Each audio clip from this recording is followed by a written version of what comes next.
J'ai toujours dit que je lisais entre 60 et 100 pages à l'heure. C'est aujourd'hui qu'on va voir si c'est vrai. Allô, allô, c'est Karine de Mon Coin Lecture et bienvenue dans un nouveau vlog lecture. Le concept du jour est zéro original parce que je l'ai vu sur toutes les chaînes du monde entier, mais c'est pas grave. C'est pas grave, hein? Je vais donc mettre un super chronomètre sur mon super téléphone qui me sert actuellement à filmer et je vais voir ce que je peux lire dans 24 vraies heures de lecture. Ok, je vous le dis tout de suite, on compte pas les livres audio, puis on comptera pas non plus les bandes dessinées, juste des vrais livres avec tout plein de mots dans les pages, parce que moi j'aime beaucoup les livres avec les mots dans les pages. Puis en plus, je vais essayer de prendre des livres de ma pile papier. M'essayer, mais je promets rien, tu sais, je me connais, je vais m'opposer à moi-même, tu sais. Si je promets, ça va être pire. Si je me compare à la moyenne de mes amies lectrices, ce qui n'est probablement pas la moyenne générale du monde entier, mais bref, vous voyez, je suis une lectrice qui lit à une vitesse moyenne. J'ai l'impression qu'avant, je lisais plus vite que ça. J'ai encore des bons yeux pour voir de proche, mais maintenant, on dirait qu'ils sont meilleurs quand il y a plus de lumière. Fait que peut-être ça ralentit un peu mon rythme. On va voir. Tu sais, je sais pas pourquoi, c'est un mystère fort mystérieux. Donc, je me suis pas fait de grosses piles à lire au départ, j'ai juste choisi le premier livre et peut-être le deuxième. Donc, le premier, ce sera celui-ci. C'est un roman que j'ai acheté à Paris avec mon amie Malo et c'est elle qui me l'a suggéré. C'est l'hiver dernier, je me suis séparée de toi. C'est de Nakamura Fuminori. Quand elle me l'a vendu, elle m'a dit « En fait, c'est vraiment étrange puis pas clair. » C'est tout ce qu'il me fallait. Donc, on va commencer avec ça et je vous en reparle bientôt.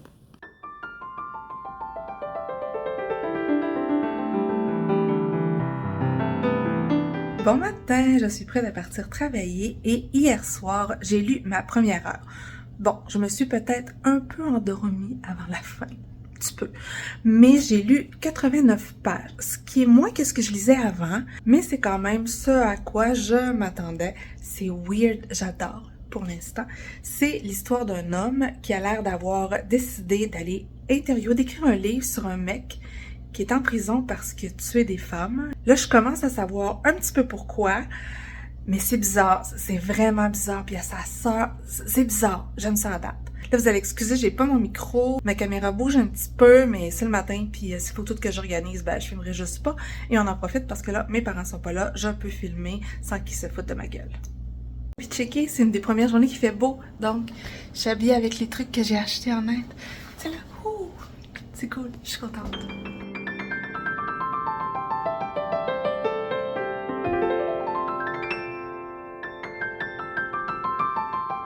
Bon, c'est la fin de semaine. Je devrais avoir un peu plus de temps pour lire parce que cette semaine, sérieux, j'ai vraiment pas lu beaucoup. En fait, j'ai écouté beaucoup de trucs parce que j'ai réalisé qu'il ne me restait que 2 jours pour finir mon abonnement Spotify et je voulais pas perdre mes heures d'écoute. Donc, j'ai écouté beaucoup de choses. J'écoute le 3e tome de The Poppy War dont je vous parle pas dans ce vlog-là.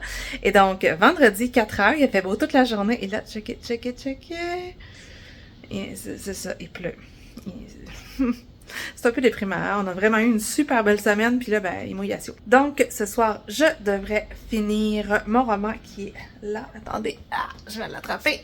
Je devrais finir ça ici. Il me reste vraiment juste quelques pages. J'ai lu pas tout à fait 2 heures à date, donc je vais vous faire un petit update en haut tout à l'heure.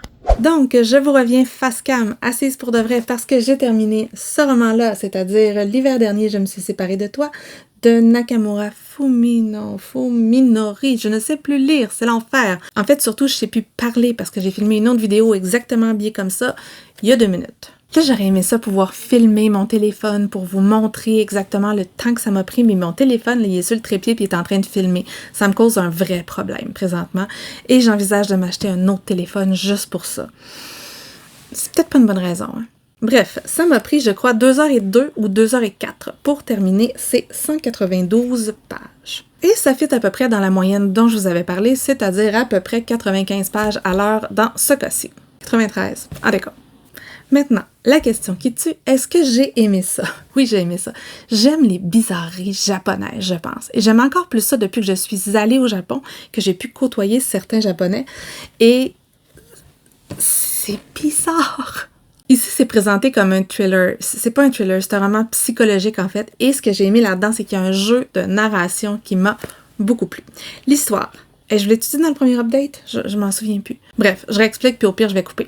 Donc, c'est l'histoire d'un journaliste qui décide d'aller interviewer un condamné à mort. Il s'appelle, je vais être obligée de le lire, c'est même pas écrit. Non, mais c'est assez choquant. Comment il s'appelle? Il s'appelle Kiharazaka. Bref, il a été condamné à mort parce que c'est un photographe, un artiste qui a fait brûler 2 femmes dans son studio. Notre personnage, Auge, va donc le rencontrer, mais il va pas se laisser découvrir si facilement que ça. Il va lui retourner certaines questions et on va explorer la psychologie des personnages. C'est donc un mix de narration, de résumé d'entrevues. On a des fois des trucs sur Twitter ou une page Facebook, je sais pas trop. Puis on a également des documents, des lettres, des fois du condamné à mort à sa sœur, des fois de sa sœur à lui, puis des fois il écrit à quelqu'un, on sait pas trop c'est qui non plus. Et dans le cadre de son enquête, le personnage principal, il va rencontrer des gens, ma foi, fort particuliers, dont un mystérieux créateur de poupées à l'effigie de personnes qui sont décédées. J'ai-tu dit que c'était malsain? C'est un petit peu malsain. C'est un petit peu malsain. Il y a beaucoup de triggers là-dedans. Là. Ouais, on va pas dans la tendresse ou dans la dentelle. Il n'y a pas un personnage qui peut rattraper l'autre là-dedans. Ils sont tous pas aimables, tous unlikable au possible. Et ce qui est intéressant dans le roman, c'est pas de savoir qu'est-ce qui s'est vraiment passé ou qu'est-ce qui va se passer, c'est de comprendre un peu l'esprit tordu des protagonistes et c'est ça qu'on va explorer. Puis moi, les torduseries, j'aime ça, donc j'ai aimé ce roman-là. J'ai trouvé que la façon d'écrire le jeu narratif, c'était intelligent. Il a fallu que je retourne en arrière à un moment donné pour dire, je me suis fait avoir, moi. C'est glauque, c'est malaisant, c'est pas clair non plus, ça laisse place à l'interprétation, tout ce que j'aime, donc oui, c'était pour moi, j'ai beaucoup aimé, merci Malo pour la recommandation.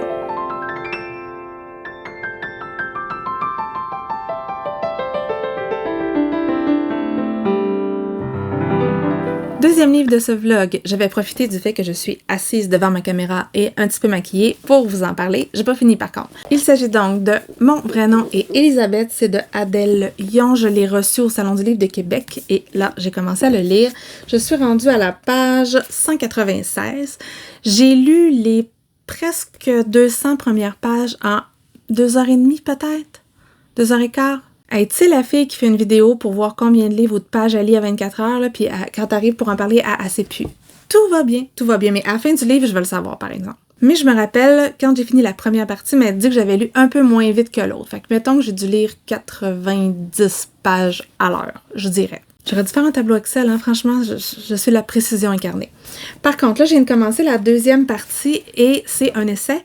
Et dans la première partie, c'est l'histoire d'une femme qui fait des recherches sur son arrière-grand-mère qui était folle, qui avait été internée et qu'elle n'a pas connue. Elle décide de chercher à savoir ce qui s'est passé. Dans la première partie, ce sont ses recherches, des entrevues, mais on est vraiment plus dans la famille, dans le factuel, dans le proche d'elle. Là, je viens de commencer la deuxième partie et là, on est vraiment plus dans le décès. On est plus dans le décès, dans l'essai documenté, donc je sens que ça va être plus long à lire, cette deuxième partie-là. Et j'ai vraiment dit dans le décès. Wouhou, ça va bien. À date, là, j'adore ça. L'autrice, elle est à un tournant de sa vie. Elle a peur de devenir folle. Il y a des choses qu'elle ne comprend pas en elle et elle sent le besoin d'aller enquêter sur cette personne-là, cette grand-maman, cette arrière-grand-maman Betsy. Toutes les fois qu'elle parle à quelqu'un, elle se heurte soit à un mur de silence ou encore à des visions extrêmement différentes de cette dame-là.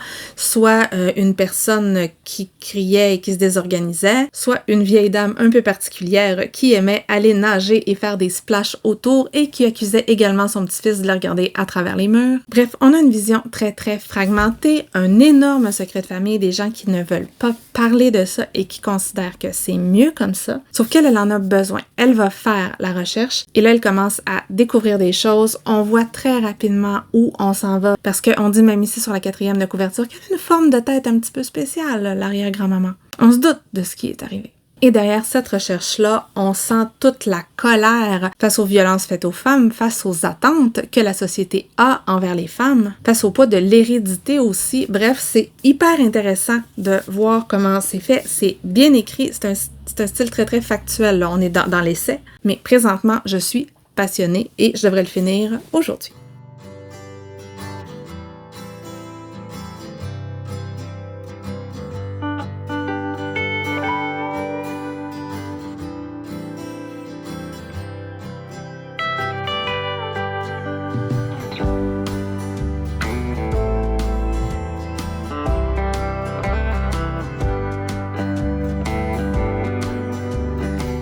Bon, je vous attrape un petit peu avant d'aller courir parce que après ça va être moi jolie.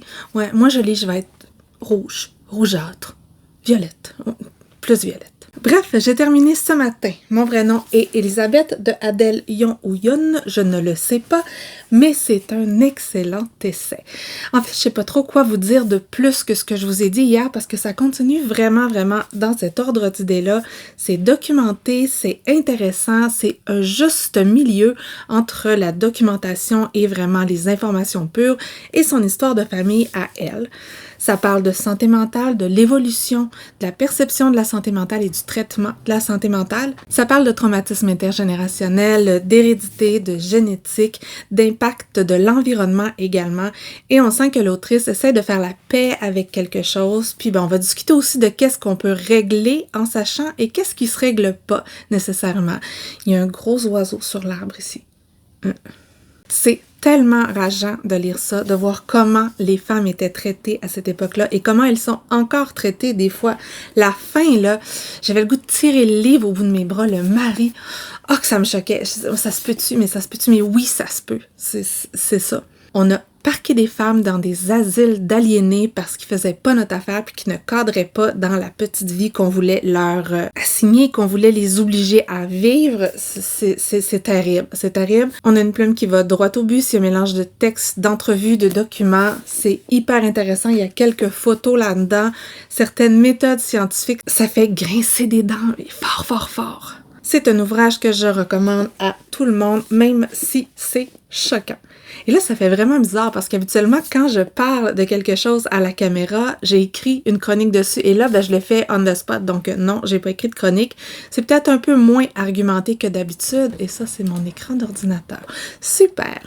Donc là, je m'en vais courir. Dans mes oreilles, j'ai toujours le tome 3 de Poppy War. Je suis vraiment tannée, là. Je suis rendue à 75%. J'ai hâte que ça finisse. C'est pas mon tome préféré. Je pense que j'ai attendu trop longtemps entre le tome 2 et le tome 3 pour vraiment apprécier. J'étais sortie de l'histoire, on s'en va complètement ailleurs.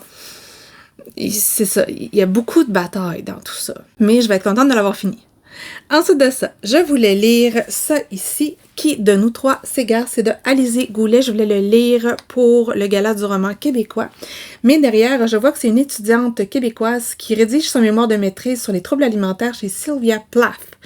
La cloche de détresse, là, je l'ai lue adolescente. Je m'en rappelle pas. 0. Sinon que c'était l'histoire d'une fille triste. Et ça dit ici qu'elle va à New York pour suivre les traces de Sylvia Plath et de son héroïne Esther, qui est l'héroïne de The Bell Jar. Donc, j'ai décidé de lire celui-ci. J'en ai lu 27 pages et ça m'a pris 25 minutes. C'est pas gagné. Ma vitesse de lecture, là, ça ne s'améliore pas. En fait, je disais au début que c'était entre 60 et 100. Avant, c'était à peu près 60 en anglais et 100 en français. Là, clairement, on n'en est plus à ça parce que, ah oui, j'ai oublié de vous le dire. En tout, lire ce roman-là, ça m'a pris 6h28 minutes et 45 secondes. Donc, comme j'ai dit, il y a une partie qui était plus longue à lire et ça donne 88 pages à l'heure. Donc, oui, un petit peu moins que 100. À peu près la même chose que pour l'ancien livre. Donc, il faut croire que mon cerveau devient un peu sénile et que je régresse. C'est dur hier. Bon, sur ce, je vais courir et je vous reparle un peu plus tard.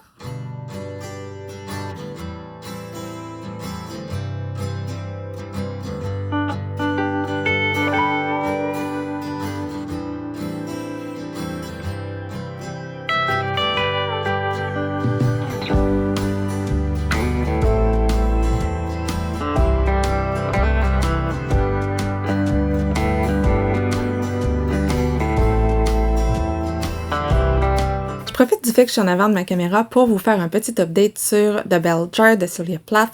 Je suis à peu près à la moitié. Là, on est rendu à la fin de la première partie. J'aime donc bien ça. Ah, que j'aime ça. J'aime ça la façon dont c'est écrit. J'aime les flashbacks. J'aime comprendre le personnage petit à petit et l'ambiance qui se dégage de tout ça. En fait, c'est l'histoire d'une jeune femme qui s'appelle Esther Greenwood. Je pense que c'est basé sur la vie de l'autrice. Elle est à New York. Elle est dans un stage. Elle a gagné une bourse pour être dans un stage dans un prestigieux magazine et elle vit un peu la vie des gens riches et célèbres avec les autres internes. Sauf que elle, clairement, elle ne va pas bien. On est en train de la voir s'enfoncer petit à petit dans la dépression. Elle est là, elle semble vraiment à côté des autres personnes. Ce qui emballe les autres, elle, ça l'intéresse pas tant que ça. Elle est vraiment spectatrice de sa propre vie. C'est une jeune femme qui a vécu plusieurs traumatismes, certains sont irrésolus et on est aussi dans les années 50.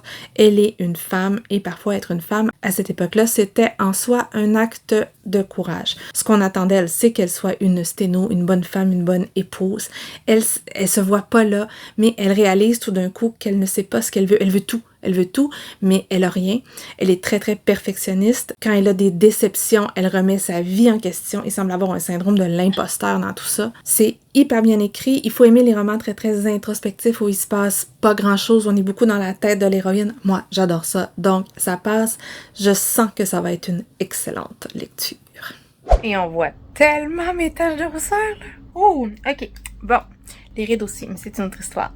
J'ai terminé ça ici, The Bell Jar de Sylvia Plath. J'ai adoré ce roman-là. J'ai trouvé ça merveilleusement écrit. C'est une plongée dans les pensées d'une jeune fille qui va pas bien du tout. Ça parle de dépression, ça parle de santé mentale, ça parle également de cette vacuité de la vie, surtout quand on arrive à un certain âge et qu'on a de la difficulté à choisir puis qu'on se rend compte que, oh là, il y a des défis qui s'en viennent. J'ai trouvé ça vraiment hyper intéressant. Je vais essayer de garder ça court parce que j'ai pas de micro. Mon micro ne fonctionne pas. Mon micro de vlog, il marche plus. Je sais pas pourquoi.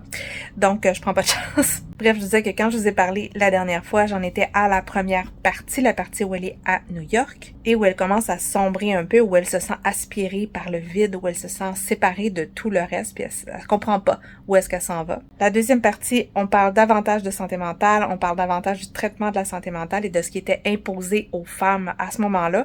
Et ça fait quand même un écho avec ce que je viens de lire, c'est-à-dire mon nom est Elisabeth, mon vrai nom est Elisabeth, pardon. On a une jeune femme qui est en colère, qui sait plus où elle s'en va et sa façon de réagir, ça rentre pas nécessairement dans le moule, c'est un peu hors norme, donc ça va pas nécessairement bien se passer pour elle. Il y a pas beaucoup d'espoir dans ça, sachant aussi qu'un mois après la publication de ce roman-là, Sylvia Plath s'est enlevé la vie. Ça parle d'ailleurs de tentative de suicide dans tout ça. On a clairement une volonté d'arrêter de souffrir qui est présente. Bref, j'ai adoré ce roman-là, j'ai vraiment aimé ça.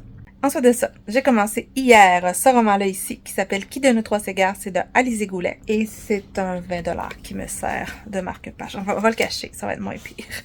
Je n'ai lu que quelques pages et je crois que ça va se lire encore moins vite que La cloche de détresse parce que je vous l'ai pas dit. Pour La cloche de détresse, c'était 70 pages à l'heure. C'était quand même un langage qui était assez soutenu. Des dialogues crus, mais le reste du langage était quand même assez soutenu. Et c'est vraiment un propos qui porte à réfléchir, donc c'est sûr que ça prend un petit peu plus de temps.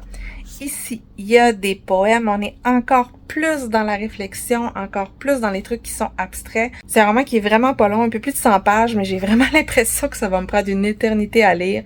Bref, pas très représentatif. Le téléphone sonne, je vais aller répondre et à plus tard.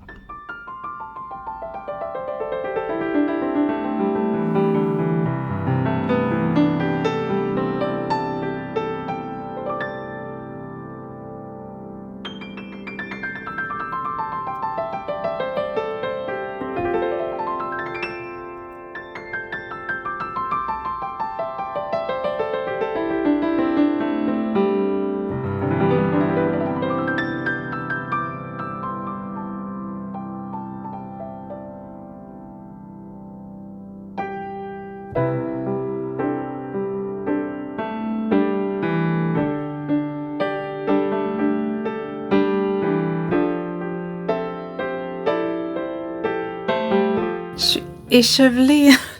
J'arrive de courir. Il ventait tellement. Écoutez, j'avais la tête grosse de même. À un moment donné, j'avais la couette d'en face puis je voyais plus rien. Bon, en fait, ça fait pas longtemps que j'ai recommencé à courir, fait que j'avais 5 fois 5 minutes à faire, mais le vent d'en face, c'était tellement rough. Ah, en tout cas, c'était pas ma meilleure. On va dire ça comme ça, c'était pas ma meilleure. Techniquement, dans un vlog, il faudrait que je raconte ma vie. Mais ma vie, elle est un peu plate. En fait, je travaille toute la journée, puis je peux vraiment pas parler de mon travail parce que je travaille dans le milieu hospitalier. Fait que c'est un petit peu compliqué. C'est avec la confidentialité et tout ça. Donc ça, j'en parle pas. Ensuite de ça, je vais courir. Des fois, je vais prendre des drinks. Je lis. Je fais du montage. Et ça ressemble à ça, ma vie. Ça a l'air pénible, mais ça l'est pas. J'adore ma vie. Mais bon, ça fait juste des vlogs un petit peu plates. Je m'assois donc devant la caméra parce que j'ai terminé Qui de nous trois s'égare d'Alizée Goulet. Moi là, j'ai adoré ça. Est-ce que ça va plaire à tout le monde? Mais clairement pas. J'ai dit à une de mes copines, « Oh mon Dieu, tu vas mourir, je te laisse jusqu'à la page 20. » Puis je suis généreuse. Pour apprécier vraiment ce roman-là, sa juste valeur, je pense qu'il faut avoir lu La cloche de détresse de Sylvia Plath. Moi, je n'avais pas assez lu sur la vie de l'autrice, c'est-à-dire je n'avais pas lu ses journaux, j'étais pas tant au courant des troubles alimentaires, donc il y a des trucs que j'ai certainement manqués.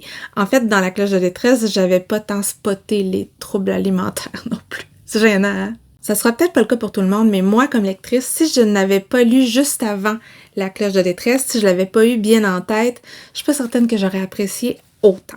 On n'est pas dans une œuvre qui est si facile d'accès, on est avec une narratrice qui se confond parfois avec Sylvia, avec Esther, avec Ellie. Et comme l'héroïne de Sylvia Plath, elle se promène à New York, elle est sur ses traces et elle vit des choses un petit peu semblables et elle est dans un état un peu semblable. C'est-à-dire qu'elle est à la croisée des chemins, elle cherche à sortir de cette cloche de verre qui l'enferme et qui l'empêche de se réaliser et de se trouver elle-même. Certes, ça parle de santé mentale, c'est clair que ça parle de santé mentale. La narratrice, là, elle va pas mieux que Esther, là. Elle va vraiment pas bien. En fait, comme le personnage de La cloche de détresse, elle est un peu en errance dans cette ville de New York et elle se sent vraiment à côté de la vie. Tu sais, on n'a pas l'impression qu'elle est vraiment impliquée, mais elle l'est parce que clairement, ça la prend comme ça. Mais quand on la regarde vivre, quand on regarde sa façon de faire, elle est en jeu constant, elle est en représentation constante, puis elle se nomme pas parce que on réalise un petit peu d'où vient sa problématique avec son nom. Mais il faut être attentif, On a ici une écriture qui est hyper poétique et moi j'aime ça, on a un flot de pensées qui se balade et il faut accepter de se balader avec ces pensées-là, tout en étant interrompu parfois par des poèmes ou encore par des bouts du mémoire de maîtrise, parce que je l'avais dit dans l'autre clip, elle fait un mémoire de maîtrise sur les troubles alimentaires dans l'œuvre de Sylvia Plath. Donc il y a un côté très très méta, très analyse littéraire également dans ça. Moi, je me suis délectée de ces mots-là. Des fois, il y a des phrases que je savourais doucement, 1 fois, 2 fois, 3 fois. Et là, je me disais, ah, c'est vrai, ma lecture, elle est timée. Ouais, c'est pas un livre qu'il faut lire timé, en fait. Tu sais, j'ai pas pris le bon. Ceci dit, je ne me suis pas empêchée de passer plein de temps sur les mêmes pages et les relire. Dans le fond, là, je pense que j'ai lu 80... Je me rappelle plus encore. Je l'ai écrit, puis il est dans mon téléphone, puis mon téléphone, il est là, il filme. J'ai pris un coup de soleil, hein. En tout cas, bref, 89 pages à l'heure, je crois. Je vais mettre le truc quelque part. Mais si on regarde les pages, des fois, c'est ça, là. Fait c'est ça, je pouvais me permettre. Bref, très très bonne lecture pour moi, lecture que je ne conseillerais absolument pas à tout le monde, mais si vous aimez ce genre de texte-là, très très méta, très poétique, très très beau en termes d'écriture, allez-y, vous risquez d'aimer ça. Si vous connaissez Sylvia Plath, ça va être encore mieux. Ensuite, je vais totalement changer de registre parce que j'ai commencé Dream Day, c'est de Elisabeth Uttara. C'est un roman middle grade de science-fiction jeunesse. Puis sérieux, là, ça va tellement pas là où je pensais que ça allait aller. Je suis agréablement surprise. C'est un roman d'anticipation, on est dans un futur proche et il y a une innovation là-dedans, c'est les Dream Pods, c'est-à-dire que c'est une puce cérébrale avec un machin et quand tu te branches à ça juste avant de te coucher, ça te permet de passer la nuit dans la vie de ta célébrité préférée. On rencontre donc Jude. Jude, c'est un jeune garçon qui vient de changer d'école. Ça allait pas tant bien à l'école d'avant. Mais là, ça va. Là, il y a des amis. Les petits bums. Jude, il est hyper accro à l'application. Comme tout le monde. En fait, tout le monde fait ça. C'est vraiment ancré dans les habitudes de tous, adultes comme ados. Et un jour, il va recevoir un courriel, en tout cas, quelque chose de la part de la créatrice de cette application-là. Et la créatrice lui dit, écoute, tu es spécial, tu as été sélectionné pour participer à une expérience. Vois-tu, t'es un garçon intelligent, curieux, vif d'esprit, donc t'es parfait pour ça. Il va dire oui. Et voilà. Je suis rendue un petit peu plus loin que ça, mais comme je vous dis, je pensais pas qu'on allait là. J'aime bien comment c'est fait présentement, j'aime bien l'écriture. Je trouve que c'est très fluide, que ça se lit tout seul et j'ai vraiment hâte de continuer.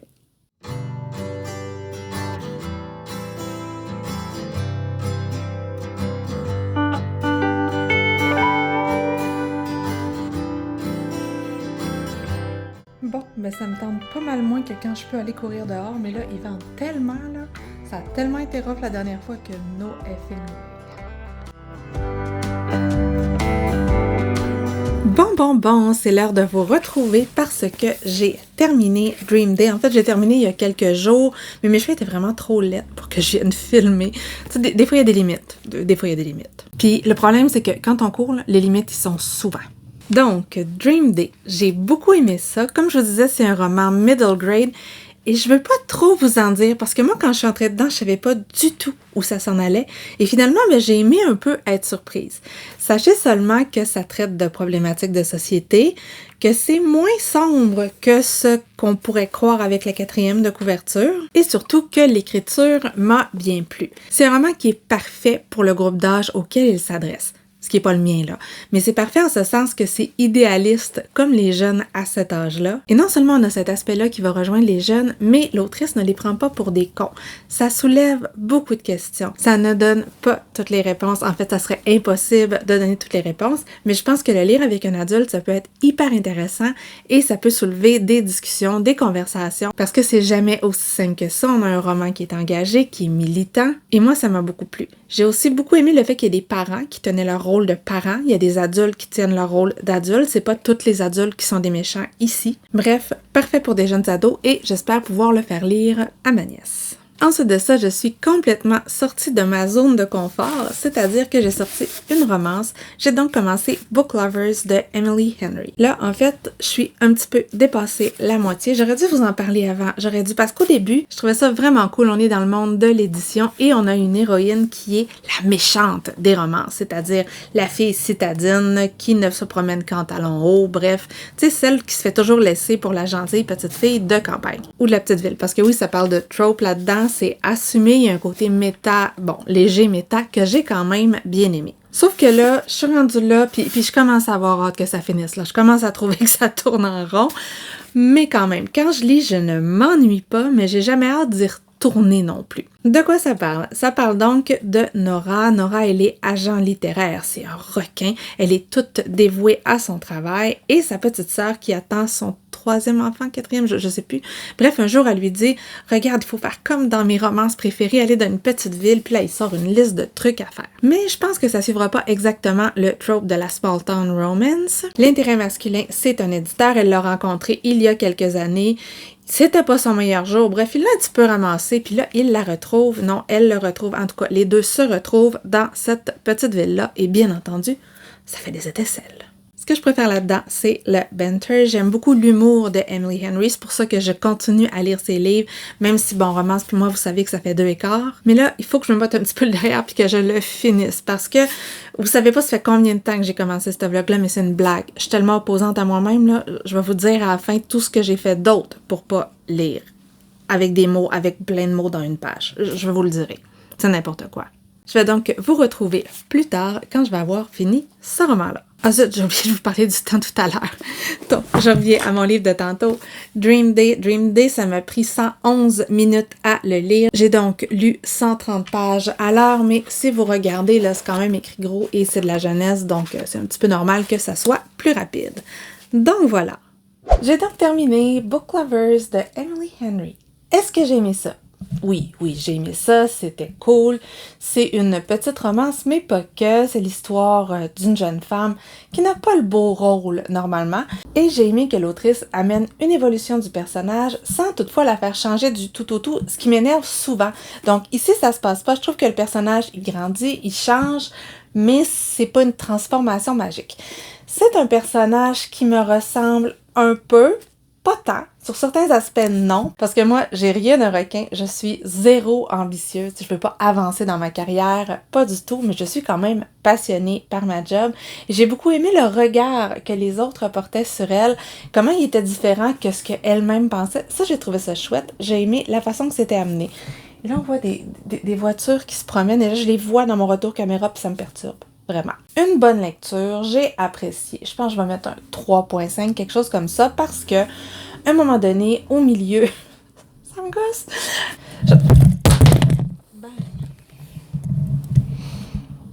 Vous l'avez pas entendu là, mais mon micro vient de sacrer le camp à terre. J'espère que je l'ai pas scrappé. Il est poqué, mais j'espère que je l'ai pas scrappé. Je vais le tenir. Ouais, c'est ça. Je vais tenir le micro. Bravo Karine, ok, c'est beau, je suis fatiguée, on arrête. Donc, j'ai trouvé ça long. À un moment donné, il y a une partie du milieu qui, je crois, aurait pu être plus rapide. Le même livre, 100 pages de moins, je pense que ça m'aurait davantage plu. Je trouvais que ça virait en rond à un moment donné, là, mais bon. Comme je vous disais, j'aime beaucoup l'humour de l'autrice. C'est une bonne lecture, je vais continuer à la lire parce que j'aime les twists qu'elle apporte, j'aime qu'elle joue avec les codes. C'était cool. Bon, le micro a encore fichu le camp, fait que là, je vais le tenir. Je vais le tenir ici. Le prochain livre que je vais lire, ça va être ici. Blue Sister de Coco Miller. Je viens de me voir dans le retour caméra. Oh mon Dieu. Donc, je vais lire ça, je n'ai entendu que des bons commentaires. Je vais continuer avec des livres en anglais parce que j'avais un peu un calvaire, en fait, avec ce vlog-là. J'aime pas du tout ça. Tu sais, moi, je suis capable de me mettre de l'anxiété partout. Et là, j'ai réussi à me mettre de l'anxiété de performance parce que je voulais filmer un 12 heures puis voir combien je lis et tout ça. C'est pas pour moi. C'est la première et dernière fois. Nevermore, plus jamais. Je l'ai dit, hein, je radote. Bon, bref, je commence ce roman-là ce soir. J'espère que ça va prendre suffisamment de temps pour finir le vlog pour que je puisse passer à autre chose. Et puis jamais je m'assois là non plus avec ce micro-là. Oh.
Donc, enfin, dirais-je, au dernier clip de ce vlog. Et là, je viens de réaliser qu'on voit des décorations de Noël qui sont pas encore rangées. Ici, là, ça, c'est un petit bonhomme de neige qui pousse une boule de Noël. On va commencer par dire que la première chose qui me passe par la tête, c'est « Alléluia, c'est terminé ». Plus jamais. J'ai détesté cette expérience-là, mais détesté là, à un point que vous pourriez pas vous imaginer. Donc, ça fait une semaine que j'ai pas pris la caméra. J'ai terminé ce roman-là. Ça fait une semaine. Je l'ai lu surtout en voiture pendant que je faisais l'aller-retour à Montréal avec mon papa à côté qui conduisait. Et on peut dire qu'il est high maintenance. Fait que j'avais quand même pas le niveau de concentration désiré. Mais là, tout ce que je voulais, là, c'était que ce soit le dernier livre puis que ce soit fini. Donc, ça me dérangeait pas de lire lentement. Parce que, vite comme ça, mine de rien, ça m'a pris plus de 3 semaines lire 24 heures de livres papier, des livres comme ça. Par contre, j'ai quand même vraiment beaucoup lu en juin. J'ai juste pas lu avec mes yeux. En fait, oui, j'ai lu quand même 2 bandes dessinées alors que je n'en avais pas lu depuis janvier. C'est comme dire à quel point je suis opposante. Et j'ai écouté 8 livres audio pour un total de 97h25 minutes de livres audio. C'est ça. C'est ça. C'est tout pour pas me plonger dans mon livre et pas avoir mon chronomètre là, qui allait vite dans le côté, puis ça me gossait. Mais tu sais, 97 heures de livre audio, il faut quand même le faire, là. Je vous ai déjà dit, je pense que j'avais terminé la saga de Poppy War de R.F. Kuang. J'ai lu The Burning God, c'était 26 heures, non pas de même. Ensuite de ça, j'ai lu Vous parlez de mon fils de Philippe Besson. C'était dur, c'était vraiment rough, mais j'ai aimé ça. L'orpheline du temple de Victoria Mass, c'est moyen. En fait, j'ai pas tant vu l'intérêt, mais moyen, puis c'est pas long. Ensuite, dans mes oreilles, il y a eu Le Prestige de Christopher Priest, que j'avais aussi en livre papier, fait que j'ai fait un mix des deux, mais je l'ai pas compté. Ça, j'ai adoré ça. Ensuite de ça, j'ai écouté le 8 de Catherine Neville, que j'avais dans ma pile depuis 20 ans, je pense. C'était 24 heures d'écoute. Il fallait que je sois obligée de faire autre chose pour décider de lire ça là. Si vous avez 20 ans, 25 ans, non, 20 ans, 20 ans, l'esprit de contradiction, c'est épouvantable. C'est un peu daté, un peu ésotérique. Ouais, pas pire. Il y avait aussi Derrière la haine de Barbara Abel, que j'ai trouvé pas mal dans le genre thriller psychologique familial dans la maison. J'avais vu venir, mais bon, c'était divertissant. Ensuite de ça, Everglades de R.J. Ellery. J'adore cet auteur-là. Ça se passe dans le système carcéral. C'est aux États-Unis. Ça soulève plein de questions. J'ai beaucoup aimé ça. J'en ai parlé dans le Qu'est-ce que tu lis de Maps, si ça vous intéresse. Et finalement, Les enfants sont rois de Delphine de Vigan, qui est un roman qui remet beaucoup de choses en question, qui m'a fait réfléchir et que j'ai beaucoup aimé également. Bon, je reviens à Blue Sisters de Coco Mellers, qui est un roman qui est très psychologique, je dirais, et que j'ai vraiment beaucoup aimé. Pour aimer ce roman-là, il faut aimer les romans dans lesquels il se passe pas grand-chose. Ici, ça traite du deuil. Ça parle de 4 sœurs. L'une d'entre elles est décédée, on le sait rapidement. Elle est décédée 1 an auparavant. Et le roman s'ouvre quand les parents de ces 4 sœurs-là, qui sont un peu absents, un peu évitants, disent « Écoutez, il faut qu'on vende l'appartement, on veut l'argent pour autre chose. » Bref, il n'y a rien qui avait été ramassé et les 4 sœurs vont avoir à faire face à leur deuil à ce moment-là. Ça parle vraiment du deuil. C'est vraiment ça le thème. On le ressent. Les 4 sœurs, ils sont pas tant aimables. Ils sont pleines de défauts. On les regarde aller puis on dit « Ah mon Dieu, mais comment? » Mais ils sont tellement humaines, tellement réelles, ces 4 sœurs-là. On sent qu'elles s'aiment. On sent qu'elles ont de la difficulté à communiquer. Ça parle de relations familiales. Ça parle d'addiction également parce qu'il y en a plusieurs là-dedans qui ont été aux prises avec certaines substances. Si on regarde l'aînée, Avery, elle a eu une période assez wild où elle a été sans abri, où elle se piquait, mais elle est revenue à un moment donné dans le droit chemin. C'est une avocate à qui tout réussit. Elle est tout. Mais on va se rendre compte que c'est pas si simple que ça. Bonnie, la deuxième, elle était boxeuse.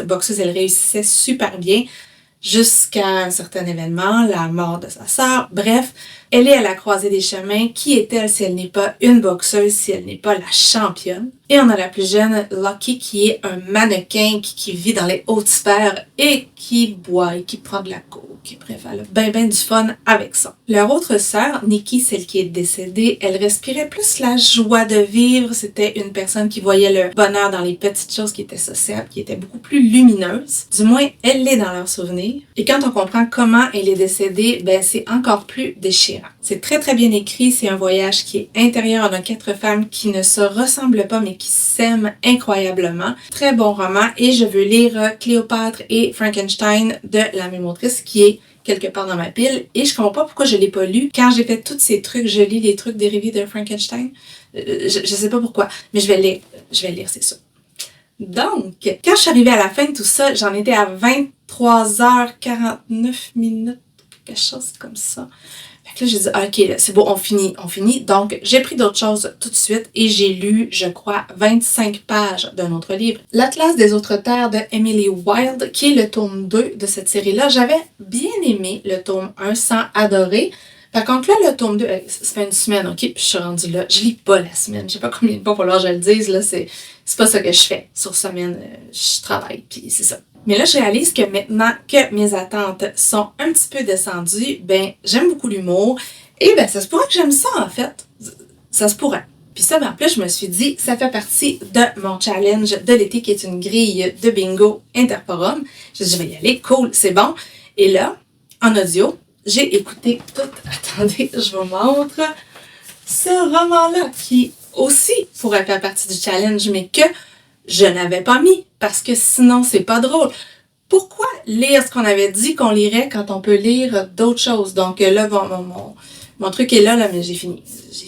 C'est le tome 4 de la série des 4 langues, là, noir, blanc, rouge, gris. Et c'est une autre histoire, ça se passe 7 ans plus tard, et j'aime beaucoup ça. Et là, c'est assez bon. Et je réalise que je ne vous ai pas encore parlé des chiffres. Ça a été vraiment long lire Blue Sisters. Je pense que je lisais 51 pages à l'heure. En tout cas, comparé à ce que je lisais avant, c'est ridicule. Il y en a qui disent « Oui, mais c'est beaucoup, pourquoi tu chiales? » Non, mais je lisais beaucoup plus vite que ça. C'est pas grave, là. C'est pas grave. Puis la vitesse de lecture, c'est pas ça qui compte, mais c'est moi, tu sais. Je suis faite de même. Donc, c'est ça. Si vous avez aimé cette vidéo-là, dites-vous que c'est la dernière fois que vous la voyez. Je ne m'imposerai plus jamais cela. Mais j'ai d'autres idées par exemple. Donc sur ce, on a terminé. Si vous êtes encore là et que vous savez pas quoi dire, vous pouvez me mettre un petit emoji avec une horloge parce qu'il y a eu plein de temps qui passe et que l'horloge m'a obsédée pendant cette vidéo-là. Par contre, si vous avez des choses à dire, n'hésitez pas. J'adore discuter des romans dans les commentaires et même du concept de se timer comme ça en lisant. Qu'est-ce que vous autres vous en pensez? Moi j'ai haï ça mourir, mais vous autres, est-ce que vous l'avez déjà fait et est-ce que vous avez aimé ça? Donc, si vous avez aimé cette vidéo-là, n'hésitez pas à faire un like ou à la partager ou, soyons fous, vous abonner à ma chaîne si mon contenu vous intéresse. Et sur ce, je vais vous souhaiter une bonne fin de journée, de bonnes lectures et à la prochaine!